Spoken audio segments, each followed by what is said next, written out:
ang mga kwento ng pag-ibig, kwento ng buhay, at kwento ng pag-asa dito sa Barangay Love Stories. Love Stories. May kanya-kanya tayong pangarap oras na pumasok tayo sa relasyon. Mga pangarap na pwedeng magpatibay lalo na ng pagsasama o maging dahilan ng pagbagsak nito. Ikaw kabarangay, ano nga ba ang pangarap ninyo ng karelasyon mo?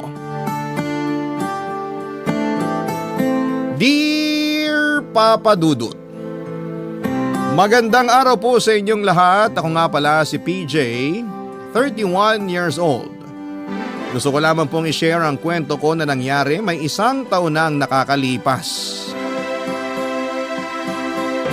Iikot ang kwento ko sa relasyon naming dalawa ni Wilbert. Kaedad ko lang din, halos 10 years na rin kaming magkarelasyon. Pareho naman kaming legal sa side ng pamilya namin kaya nakadagdag yon sa kagustuhan naming maging forever na ang relasyon naming dalawa. Hindi naman nagkaroon ng komplikadong problema ang relasyon namin. Naging peaceful ang pagsasama namin dahil magkaugali kami at hindi kami ma-issue na mga tao. Nagsama na rin kaming dalawa sa isang bahay para makatipid kami at para mas makilala pa ang isa't isa. Mas tumibay nga ang relasyon namin mula noong nagpasya kaming magsamang dalawa.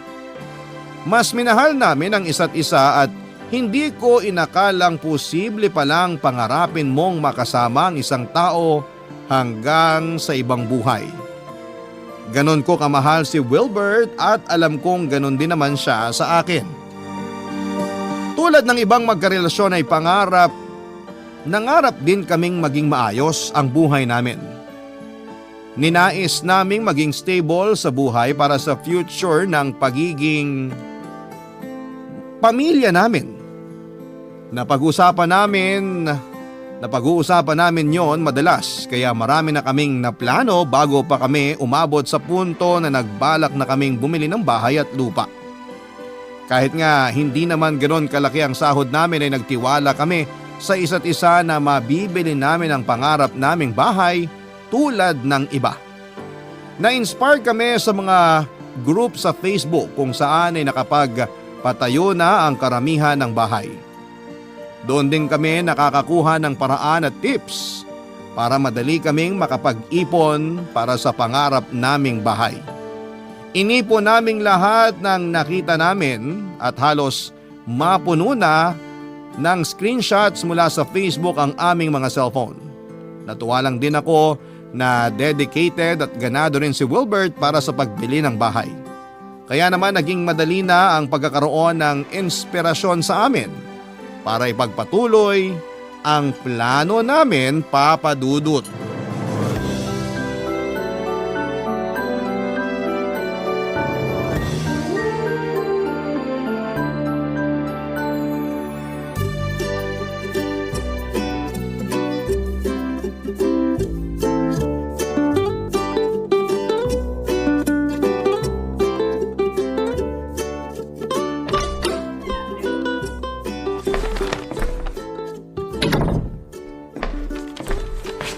Wilbert!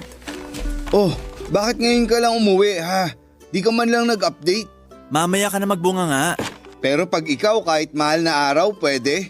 Shhh! Mamaya na sabi eh. May binili ako. Gumastos ka na naman. Di ba usapan natin magtitipid na tayo para sa dream house natin? Kaya nga ako gumastos para sa dream house natin. Ha?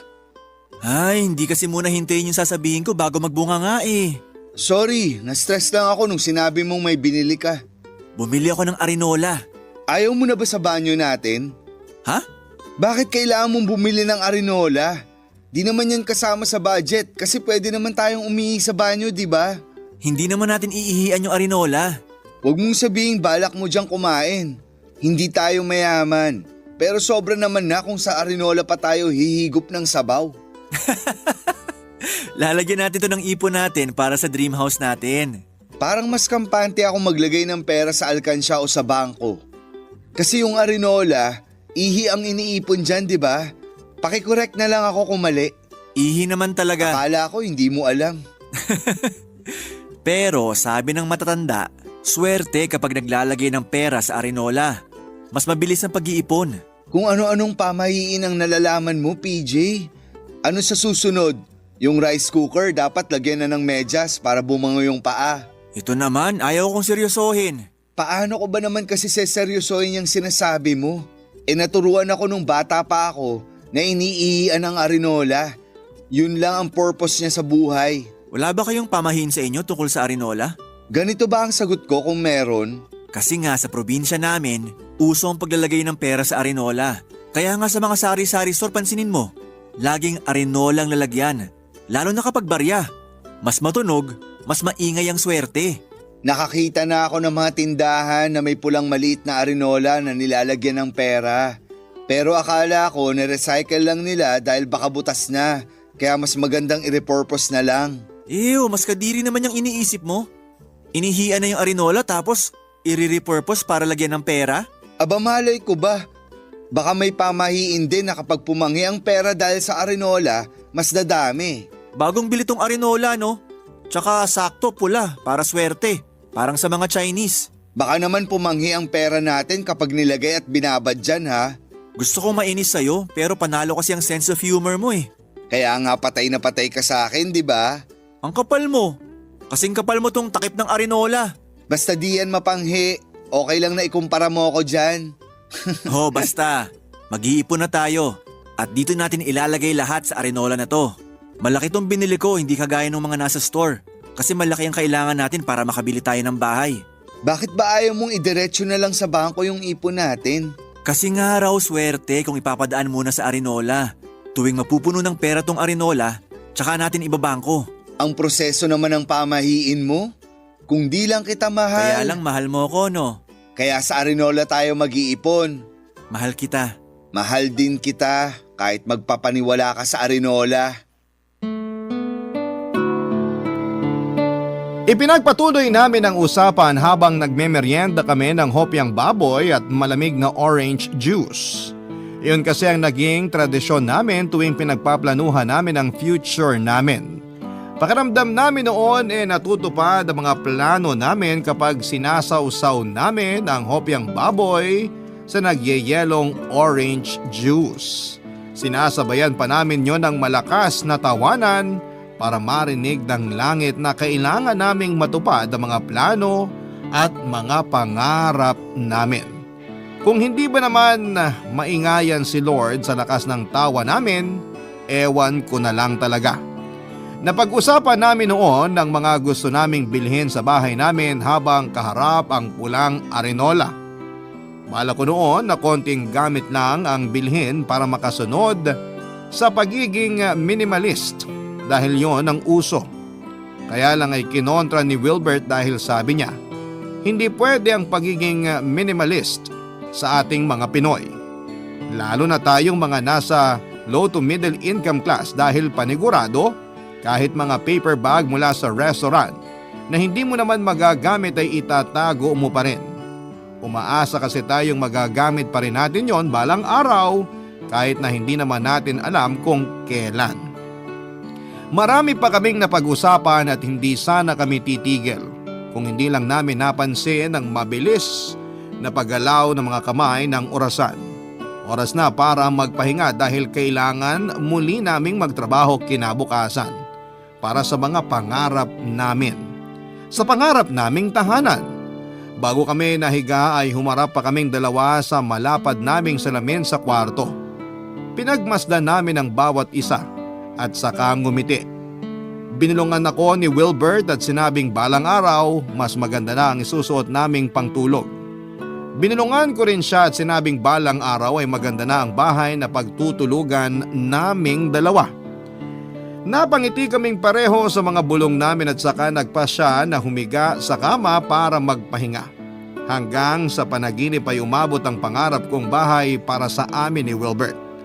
Ganon katindi ang kagustuhan ko noon na makabili na kami kaya sisimula na nga naming punuin ang Arinola.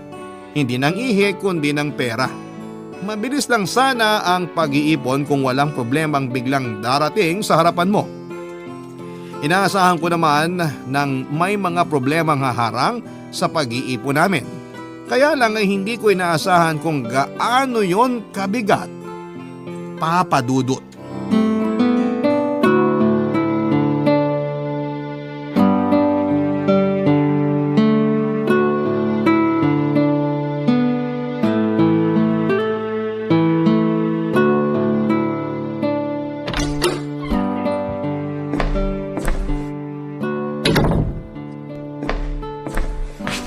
PJ! Oh, bakit ngayon ka lang? Di ka malang nag-update. Mamaya ka na magbunga nga. Pero kapag ikaw kahit mahal na araw, pwede. Seryoso ako. Ano bang nangyari? Kailangan ba natin ng hopyang baboy at orange juice sa usapang to? Ni tubig nga hindi ko mainom. Sabihin mo sa akin lahat. Napaskam ko yung pera ng opisina. Paanong… Hindi ko alam ang gagawin ko. Teka, paano ba nakalusot ang scam na yan sa'yo? Hindi ko rin alam. Ikaw pa naman may trust issues lagi sa mga binibili online man o hindi. Paano nangyaring na scam ka? Hindi ko talaga alam. Ang bilis lang ng pangyayari. Basta, ang bilis. Hindi ko inaasahan. Ipaliwanag mo kaya sa akin para maintindihan ko. May kinausap kasi akong supplier ng computer parts. Tapos namurahan ako dun sa offer niya. Hindi ko na pinag-isipan kung mapagkakatiwalaan ko ba kasi ang dami niyang sinend na proof na marami na siyang nabenta. Umuha ako agad. Nagmadali akong bilhin yun kasi kailangan na sa office eh. Saka gusto ko na magpa-impress kay boss. Magpa-impress? Kasi gusto ko ma-promote agad.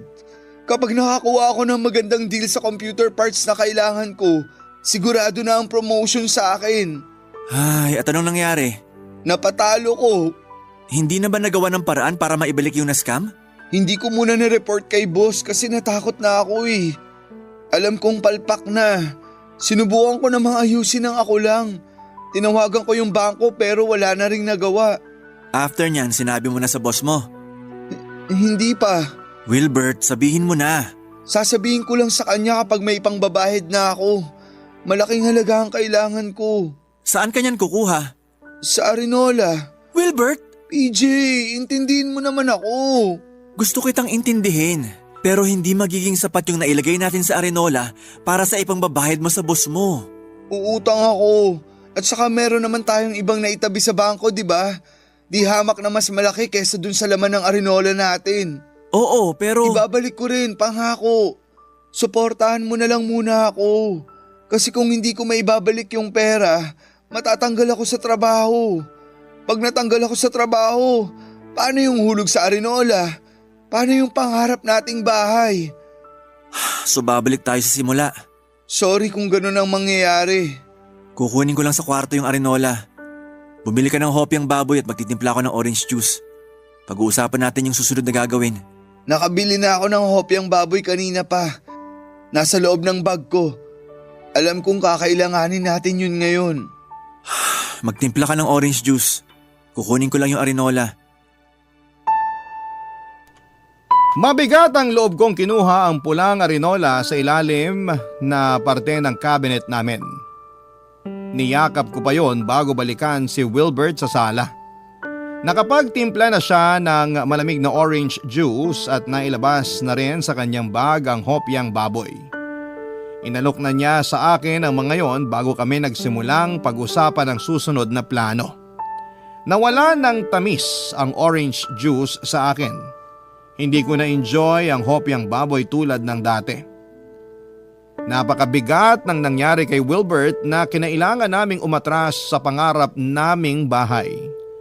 Nasaid ang ipon namin sa Arenola pati na rin ang nasa mga bangko namin.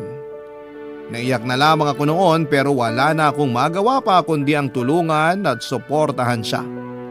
Naisip ko na makakapag-ipon pa rin naman ulit kami. Kaya lang ay sumiksik sa utak ko kung kailan namin mababawi yung nawala sa akin. Aaminin kong may hinanakit ako kay Wilbert dahil sa mga nangyari. Pero noong napansin kong nanlulumo na siya dahil sa lungkot na nakita niya sa mukha ko, pinilit kong patatagin ang sarili ko. Inisip kong isa lamang itong pagsubok para sa aming dalawa at paniguradong meron pang mas malaking biyaya ang maibabalik sa akin kapalit ng nawala. Yun na lamang ang pinanghawakan ko para kahit papaano ay tumamis na ang orange juice at sumarap ng muli ang hopyang kinakain ko. Nakatulong naman ang pagiging positibo namin noon. Ang huling plano namin bago maubos ang hopyang baboy at orange juice ay magtulungan pa rin kaming dalawa kahit na anong mangyari. Sa mga panahong 80% lang ang kayang ibigay ng partner ko, subukan mong punan ang 20% para mabuo ang 100% kailangan ninyo para makausad sa problema ninyo sa relasyon ninyo. Yon, Papa Dudut, ang naging dulo ng plano namin.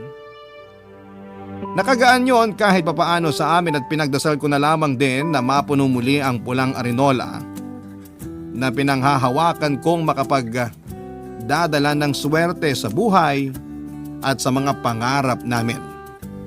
Kaming dalawa, hawak kamay at walang iwanan kahit na anuman ang maging problema. Barangay Love Stories. Barangay Love Stories. Sa pagdaan ng mga araw ay unti-unti ay nakapaglagay na kaming muli sa pulang arinola. Hindi ko pa rin siyempre matanggal noon sa isipan ko ang nawalang pera noon. Malaki ang ginawa naming pagtitipid para makahabol sa nawala sa amin. Hindi na kami nakapag-date sa labas tulad ng dati. Nakakailang painit kami sa mga ulam na nabibili namin sa karinderya na binabaon na rin namin sa aming mga trabaho. Nabawasan na rin ang mga pagkakataon na bumibili kami ng hopyang baboy at orange juice. Hindi dahil hindi namin yun afford kundi dahil wala pa kaming susunod na plano. May mga pagkakataon noon na gusto kong sisihin si Wilbert sa mga nangyari. Pero pinigilan ko ang sarili ko dahil alam kong hindi yon makakatulong sa sitwasyon namin. Ayoko rin namang magkaroon ng problema ang relasyon namin dahil lang sa isang pagkakamali niya. Lagi ko na lamang binabalikan yung mga panahong nagsakripisyo siya sa relasyon namin para lang may pangbawi sa nagawa niyang pagkakamali. Hindi man naging madali ang magpatawad noon pero kinaya ko dahil mahal ko siya. Papa Dudut, akala ko ayun na ang huling beses na magagalaw namin noon ang arinola. Pero hindi pala. Hindi ko inakalang muling mababawasan ang laman noon at dahil na naman kay Wilbert. Isa na namang panibagong pagsubok yon sa amin samantalang hindi pa ako nakakahabol sa pagpapatawad sa kanya sa unang beses na unang ginalaw namin ang arinola. Isang araw, Papa Dudut, habang naglalagay ako ng dagdag ipon sa arinola ay napansin kong parang nabawasan ang laman noon. Hindi naman malinaw ng 100% ang alaala ko. Pero alam ko kung hanggang saan na ang inabot ng ipon namin doon. Alam ko kung ilang libo ang nabawas doon sa unang tingin pa lamang. Nakaramdam ako ng kaba at una kong naisip ay si Wilbert. Hinintay ko siyang makauwi ng bahay para kumprontahin siya at hindi ako mapakali noon habang naghihintay sa pag-uwi niya. Inaral ko ang mga tamang salita na gagamitin sa paghaharap naming dalawa. Kaya lang ay iba pa rin ang lumabas sa bibig ko noong nakaharap ko na siya mismo, Papa Dudut.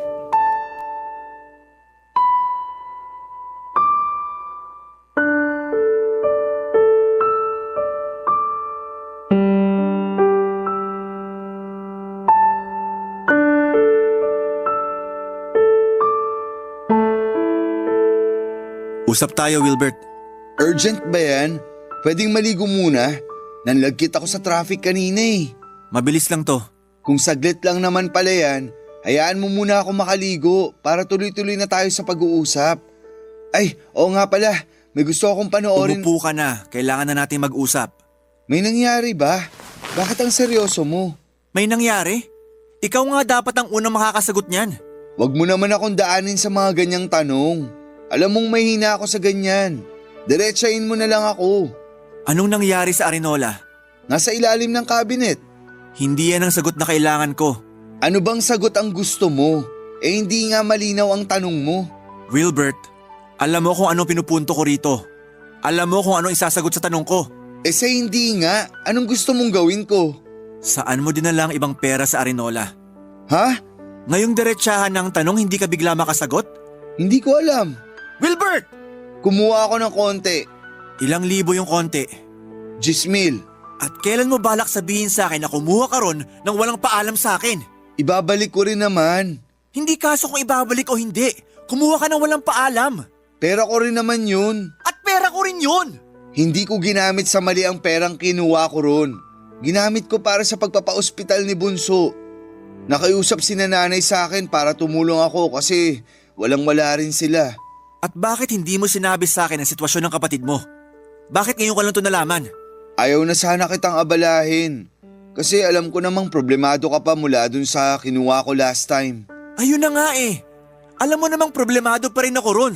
Tapos dinagdagan mo pa uli ngayon. Emergency naman tong nangyari kaya ako ginalaw yung ipon natin.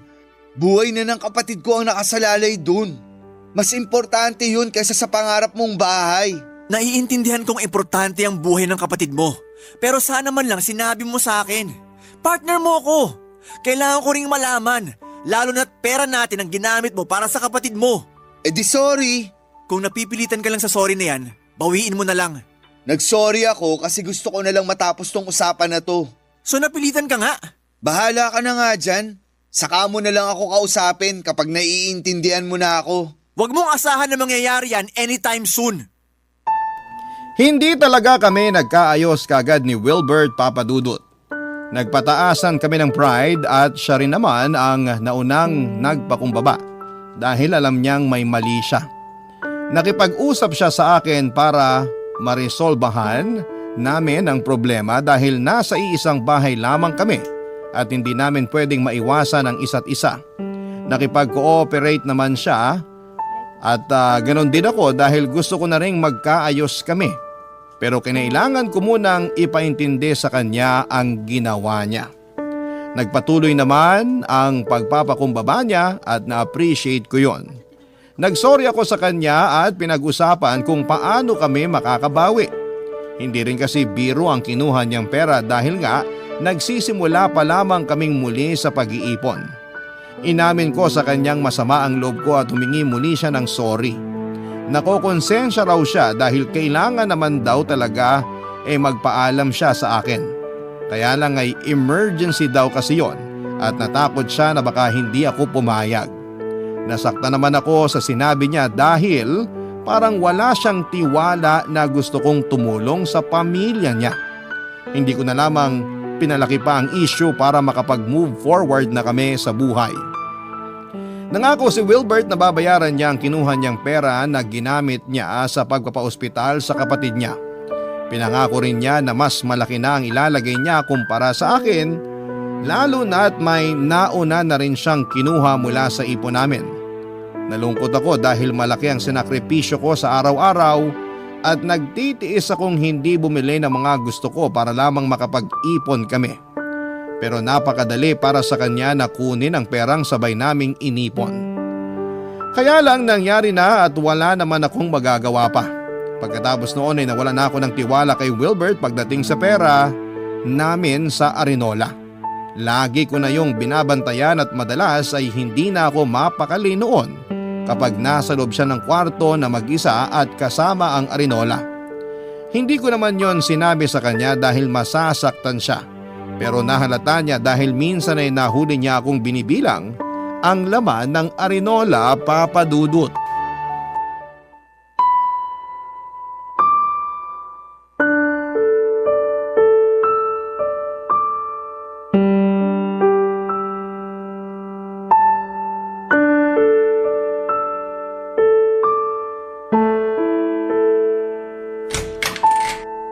Sinat kita sa Facebook para bumaba ka na ng kwarto. Kakain na tayo. Sorry. May ginagawa lang ako. Bakit nakalabas ang Arinola? May listahan ka pa dyan. Teka, binibilang mo ba yung laman? Hindi naman. Naghulog din kasi ako kahapon eh. Chinek ko ulit ngayon. Ang ganda ng pagkakacheck mo ha. Nakalista lahat kung ilan ang tigi 1,000, 500 at 100 piso. Kulang na lang pati serial number ng pera nakalista na rin. Binibilang ko lang naman. Ano bang masama? Bakit ba pakiramdam ko binibilang mo yan dahil di mo na ako pinagkakatiwalaan? Ano bang pinagsasabi mo riyan? Ramdam ko namang wala ka ng tiwala sa akin pagdating dyan sa Arinola Ikaw lang ang nag-iisip niyan. Ah, talaga ba? Guni-guni ko lang ba yung pagbabantay mo sa akin lagi rito sa kwarto? Hindi mo ako magawang iwang mag-isa rito kasi natatakot ka na baka galawin ko yung laman ng Arinola, di ba? Alam mo, Ilang beses kang nagmamadaling puntahan ako rito sa kwarto kapag nauuna akong pumanik dito. Panay ang sulyap mo sa cabinet na akala mo laging kinakailangang bantayan niyang Arinola. siguro tama ka nga. Oo, ganyan nga. Mabuti at umamin ka rin. Masisisi mo ba kung gano'n na ako mag-isip ngayon? 2 beses ka nang kumuha sa Arinola. Tandaan mo yan. Pinaalam ko sa iyo yung una. At yung pangalawa? Mauuwi na naman ba to sa away? Kakaayos lang natin ha. Kung hindi mo naman minasama yung pagbabantay ko sa Arinola, hindi tayo aabot sa ganito. Mamasamain ko talaga. Kasi nagmumukha akong magnanakaw sa sarili kong pera Hindi mo lang to sariling pera. Pera ko rin to. Alam ko. Baka gusto mo ring idein na mas malaki ang karapatan mo dyan sa Arinola dahil nakailang hugot na ako dyan. Kung pwede, bakit hindi? Yan na ba ang nagagawa sa'yo ng pera? Ito ang nagagawa sa akin ng pangarap ko. Sabi na para na naman sa pangarap mong bahay. Pangarap nating bahay. Normal lang naman na di agad masunod ang plano. Pero sana masusunod yung plano kung naging maayos ka lang. Nagsorry na ako, di ba? Ilang beses na ako nagmakaawa sa'yo na patawarin mo na ako. Pero may bubog ka pa rin pala sa akin. Hindi kasi ganun kadaling kalimutan yon dahil magkasunod yung ginawa mo. Ilang beses ko bang kailangang mag-sorry, PJ? Hanggat di ko nakukuha yung bahay na pangarap ko, hindi magiging enough ang sorry mo. Ah, talaga? Wag na lang natin palang ituloy na bumili ng bahay. Kasi mukhang hindi naman magiging enough ang sorry ko. Di wag na. Wag na, no? O sige, basagin na lang natin tong Arinola na to. Wilbert, wag! Akala ko ba swerte ang dala ng Arinola na to? Bakit puro kamalasan ang inaabot ng relasyon natin dahil dito? Wag mong isisi sa Arinola ang palpak na desisyon mo.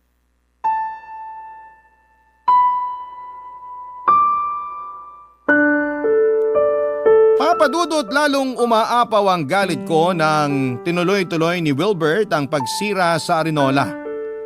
May mga perang napunit dahil sa gigil niya. Naitulak pa niya ako nang pigilan ko siya sa ginagawa niya, Papadudot. Pagkatapos noon ay natauhan siya at nagsorry sa akin. Kinabigla ko ang mga nangyari, Papadudot, yun ang unang beses na nakita ko siyang nagalit ng ganon. Alam kong na-trigger ko siya pero hindi ko naman inakalang magiging ganon ang reaksyon niya. Natahimik kaming pareho pagkatapos mag-sink in ang mga nangyari. Nagkatinginan lamang kami pero wala ni isa sa amin ang gustong maunang magsalita, Papadudot. Napaupo ako sa sahig at napasandal sa gilid ng kama. Habang si Wilbert naman panay ang iwas ng tingin sa kumalat na pera sa nasirang Arinola. Nagtatalo marahil ang isipan niya kung pupulutin niya ang mga yon at susubukang ayusin ang Arinola. Walang may alam na natili kami sa ganong sitwasyon ng halos 1 oras. Ako ang naunang tumayo para matapos na ang sitwasyon na yon at nagtungo ako sa cabinet, hindi para ibalik at itagong muli roon ang Arinola pero para kumuha ng damit at siniksik sa bag ko. Nakita yon ni Wilbert at mukhang nalaman na niya ang plano kong umalis. Nilapitan niya ako at niyakap.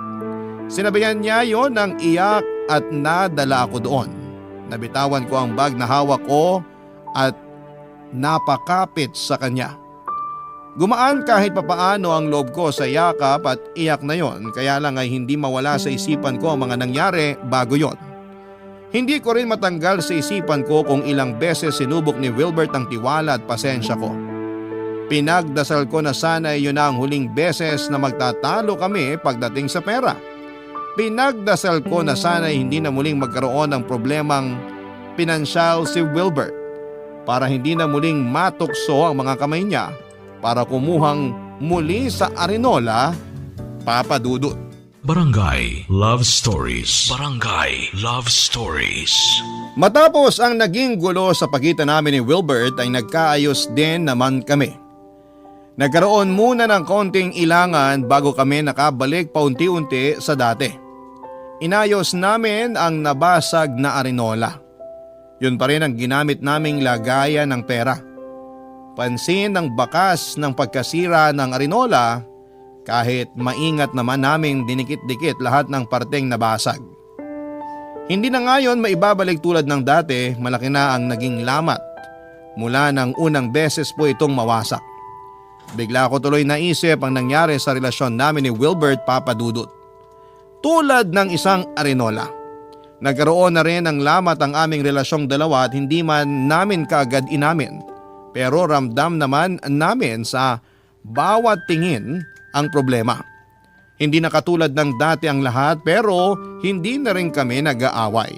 Tahimik na lamang kami kapag kakain sa tuwing uuwi galing sa trabaho. May mga araw na mas gusto kong manatili na lamang muna sa trabaho kaysa ang umuwi ng bahay at madatnan doon si Wilbert. Ganon din ang iniisip kong nararamdaman ni Wilbert. Dahil may mga araw na pansin kong balisa siya kapag nasa loob lamang kaming pareho ng bahay. Pagdating naman sa aming pag-iipon ay napansin kong hindi na masyadong naglalagay ng pera si Wilbert.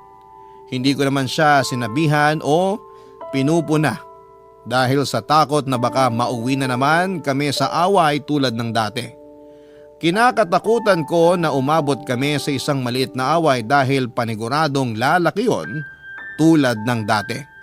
Ako na lamang ang nagsusumikap na maglagay ng pera doon dahil lang sa kagustuhan kong makabili na. Pakaramdam ko ay yun lang noon ang paraan para guminhawa ang gulong na mamagitan sa relasyon naming dalawa. Kapag ako ang nasa kwarto noon at wala pa si Wilbert, panay pa rin ang bilang ko ng perang nakalagay sa loob ng arinola. Nakalista pa rin ang mga perang nandun at hindi ko yon pinakita o pinahalata kay Wilbert dahil alam kong sasama na naman ang kanyang loob sa akin. Kaya naman na-monitor ko pa rin ang laman ng arinola. Kaya agad kong napansing nabawasan na naman nang minsang binilang ko ito. Nanginginig na naman ang katawan ko sa galit. Unang rumihistro sa utak ko si Wilbert. Hinintay ko siyang makauwi galing sa trabaho para kumprontahin muli at noong pagkakataon na yon ay may iba na akong bala laban sa kanya. Kaya alam kong hindi siya makakailag at masasapul ko na siya, Papa Dudut.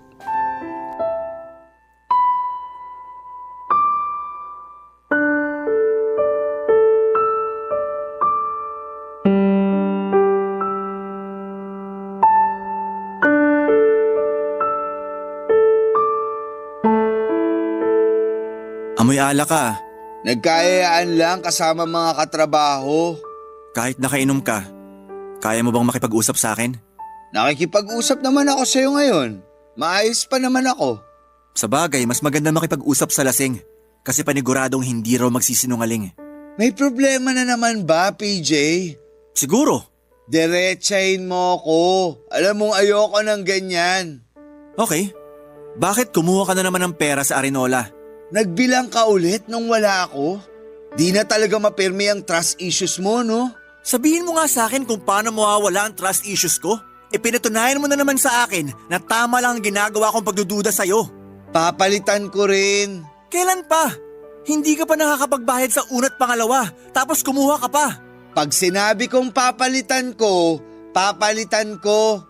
Konti na nga lang ang inihuhulog mo sa arinola, pero grabe ka pa rin dumakot. Bakit di mo nalang inubos? Nahiya ka pa. Di mas lalo mong napansin. May nakakatawa talaga sa nangyayari, Wilbert. Ayoko na kasing ma-stress. Ayaw mong ma-stress, pero ikaw itong may kagagawa ng stress mo. Kumuha ulit ako para sa maintenance ni nanay. Sinungaling! Hindi ako nagsisinungaling. Sabihin mo yan sa nanay mo na nakausap ko kanina lang. Pakialamera.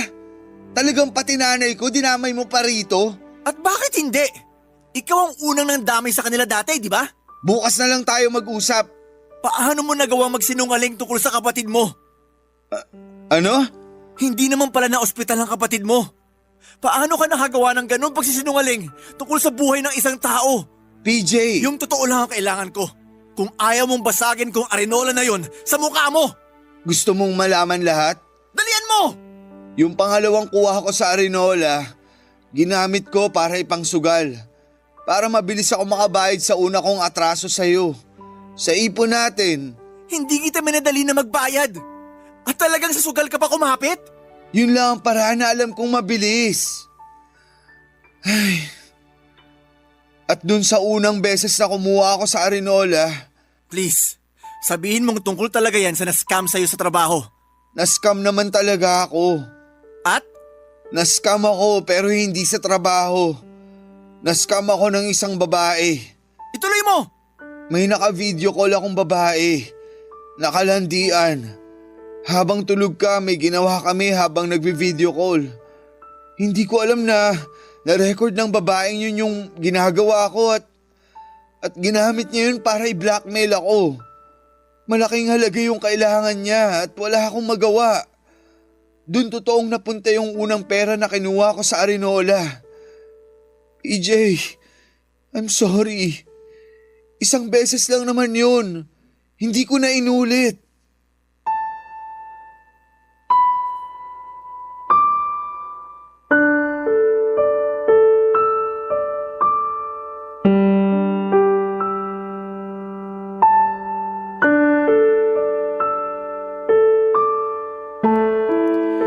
Papadudot, hindi ako makapaniwala sa sinabi ni Wilbert. Ni sa panaginip ay hindi ko man lang nakitang magagawa niya yon sa akin. Napatanong ako kung ano bang kulang sa akin para gawin niya yon sa akin. Inasahan kong iiyak ako at magwawala ng mga oras na yon pero hindi po yon nangyari. Nakatitig lamang ako sa kanya at siya naman ay nag-aabang ng mga salitang pwedeng makasakit sa kanya. Hindi ko yon ibinigay sa kanya. Tanging nagawa ko na lamang noon ay pumanhik sa aming kwarto at nagkulong doon ng halos 30 minutos. Hindi ako sinundan ni Wilbert, alam kong nasa sala lamang siya noon at inaabangan ang susunod na gagawin ko. Maski ako ay hindi ko alam ang susunod na gagawin ko. Nabigla ako masyado at hindi ko napaghandaan ang magiging reaksyon ko. Basta nasa loob lamang ako ng kwarto at nakaupo sa sahig. Makalipas ang ilang saglit ay nagpasya na akong tumayo, papadudot. Tinungo ko ang kabinet at saka kinuha sa ilalim noon ang Arinola. Nanginginig ang mga kamay ko habang hawak ang Arinola na yon. Ang Arinolang inakala ko makapagbibigay ng swerte sa amin. Pero kabaliktaran ang naidulot sa relasyon namin ni Wilbert. Doon ako nakaramdam ng bigat ng dibdib, papadudot. Nagbadali akong lumabas ng kwarto para balikan sa sala si Wilbert. Nadatnang ko si Wilbert na nakaupo sa sofa at may hinandang hopyang baboy at malamig na orange juice. Pilit ang ngiti niya na may halong kaba. Samantalang ako ay hindi ko magawang pikein kahit ang masamang tingin ko sa kanya. Nagalangan siyang simulan ang usapan kaya naman ako na ang lumapit at pinatong na ang Arinola sa harapan naming dalawa. Nakita ko ang bigat sa mukha niya ng pagmasdan ng Arinola. Nakatingin lamang ako sa kanya habang kinakalma ang sarili ko. Nang handa na ako ay kinausap ko na siya sa mga susunod naming plano. Hindi katulad ng dati, ang mga planong yon ay hindi maitatawid ng maayos ng hopyang baboy at malamig na orange juice. Papadudot.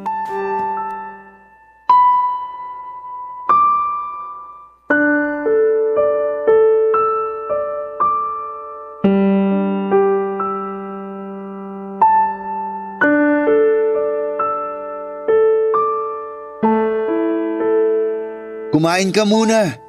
Wala akong gana. Maaayos din natin to. Alam ko. Thank you. Akala ko kasi ayaw mo nang ayusin to. Magkano pa yung kailangan mo para sa babaeng ng blackmail sa'yo? Konti na lang naman na. Kasya na kaya tong laman ng Arinola? Oo. At kung hindi naman, pwede naman akong umutang kina nanay. Aabalahin mo pa sila. Maiintindihan nila ako. Bakit? Kaya mo na bang sabihin sa kanila kung bakit kailangan mo ng pera? Hindi naman kailangang sabihin sa kanila. Paano pag nagtanong? Hahanap ng dahilan. Maghahanap ng dahilan? O gagawa na naman ng kasinungalingan? Baka mamaya sabihin mong ako naman ang na-ospital. Hindi kita tutulungan dyan. Hindi naman ganyan. Basta, ako nang bahala. Ikaw ang bahala, pero iba ang nagdudusa. Ayusin na lang natin to. Malulusutan din natin to. Hindi ko nga alam kung bakit kailangan kasama ko sa dapat lumusot sa problemang sinimulan mo. Alam ko galit ka pa sa akin at naiintindihan kita. Pero kailangan ko ng tulong mo. Yun naman lagi ang ginagawa ko, di ba? Simulan na natin kung paano to ayusin. Kung ano man yung kulang, huwag ka nang mag-alala. Ako na ang didiskarte. Kung hindi kinananay, doon na lang sa mga katrabaho ko. Mapapahiraman nila ako. Okay? Huwag kang mag-alala. Hindi na ako uutang sa'yo. Huli na tong paggalaw ko sa ipon natin. Dapat naman. Makakabawi rin ako sa'yo. Maghahanap ako ng isa pang trabaho para mapabilis yung pagbayad ko ng utang sa'yo. Saka para makahabol na tayo sa ipon para sa dream house natin. Aha. Excited na ako makalipat tayo sa dream house natin. Sisipagan ko na talaga ang paglalagay ng ipon sa Arenola. Aha. Para namang di ka nakikinig sa mga sinasabi ko. Sorry. Binibilang ko kasi tong laman ng Arenola para alam ko kung sapat sa ipangbabayad mo sa ng blackmail sa'yo. Sabi ko naman sa'yo, okay na yan. Ako nang bahala kung kukulangin. Pwede pa kitang bigyan ng 5,000 piso. May extra pa naman ako rito. Ha? Hindi na kailangan.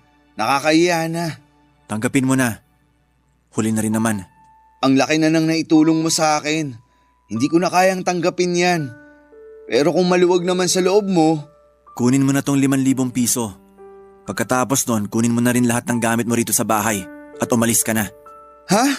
Malakas naman ang pagkakasabi ko, no? Sigurado naman akong narinig mo. Akala ko ba ayusin natin to? Tama naman. Tinulungan kitang ayusin ang sitwasyon mo. Binigay ko na sa'yo lahat ng laman ng Arenola. May 5,000 pa akong ibibigay. Ang ibig kong sabihin yung tungkol sa relasyon natin. Iniisip mo pa talaga na may relasyon pa tayo? Matapos kong malaman lahat ng ginawa mo? Pero aayusin natin, di ba? Wala nang ibang kailangang ayusin. Gusto ko na lang umalis ka na rito sa bahay para makapagsimula na ako sa buhay ko. Paano yung dream house natin? Hindi ka naman talaga kasama sa pangarap na yon. Ako lang ang totoong nangarap sa bahay na yon. Kasi kung kasali ang puso mo ron, sana hindi ka gumawa ng dahilan para mabura ang pangarap na yon.